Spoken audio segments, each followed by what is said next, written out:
Os fra Dansk Folkeparti mener, at fristaden Christiania skal ryddes og bruges til nogle bedre ting.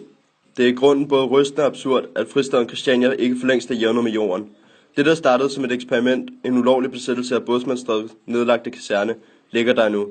Som et levn fra 68'ernes hippiekultur, hvor stofferne forførte de unge med løfter om bevidsthedens uvidende oplevelser.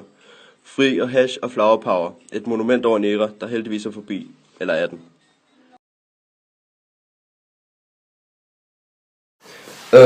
Hvorfor tror du, at Christiania får lov til at eksistere efter 43 år? Det tror jeg, fordi der efterhånden er stor folkelig opbakning. Altså, der er masser af borgere her i Danmark, som synes, det er en rigtig god idé med Christiania. Og den boform, som de har. Så tror jeg også, at Christiania egentlig har sådan åbnet sig mere ud af, som gør, at alle folk synes, der er sådan en god mix mellem det, som Christiania kan, og så det, som borgerne kan få ude på Christiania. Så en slags kompromis? Det kan man måske godt kalde det. Jeg ved ikke, hvor meget man går ud på kompromis sådan, men altså, jeg tror måske i virkeligheden, at verden omkring sig har rykket hen i retning af nogle af de idealer, som Christiania har. Hvad synes du, der skal ske med Christiania i fremtiden?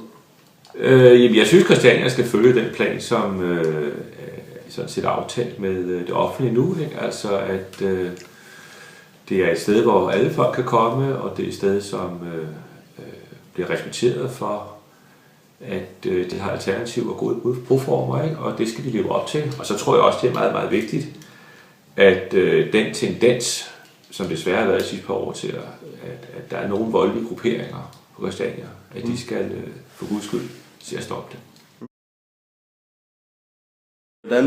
Hvordan vurderer du stadens fremtid, eller fristadens?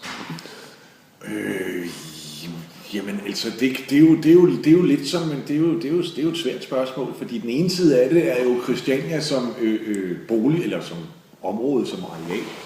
Og jeg tror, at Christiania stille og roligt vil blive en del af København på godt og ondt. Altså, jeg tror, det vil blive sværere og sværere at se forskel på Christiania i København. Man kan jo sige, at Danmark og verden har jo taget enormt mange af Christianias mere indlysende værdier til sig. Sådan noget med, det er okay, at mænd har langt hår, og hvis de behøver ikke at være bøsser, fordi de har en bestemt frisyr. Hvis de så er bøsser, så er det også okay. Du må ikke slå på folk. Vold er en dårlig konfliktløsning. Sneger kan blive præsidenter i Amerika. Kvinder kan blive statsminister. Alle de der ting. Altså, så egentlig så tror jeg lidt, at en demokratisk verden vil blive nødt til at tage rigtig meget ved lære nogle principper på Christiania, så det bliver lidt svært at se forskel. Selvfølgelig vil vi stadigvæk have et eller andet med nogle store hunde og noget graffiti, men det er sådan, vi godt kunne tænke os på. Det er jo også sket det, at nu har vi jo købt området og fuldt spillereglerne og lånt en masse penge i banken. Og jeg siger dig, det bliver man altså lidt imperialistisk af, så det kunne jo være, at vi havde lyst til at købe en ø eller en by. Eller du kan mange ting med penge, og vi har fået rigtig mange penge mellem hænderne. Så det kan da godt være, at vi bliver nødt til at udvide lidt på bekostning af resten af Amager, eller Lolland, eller hvad fanden det nu måtte være.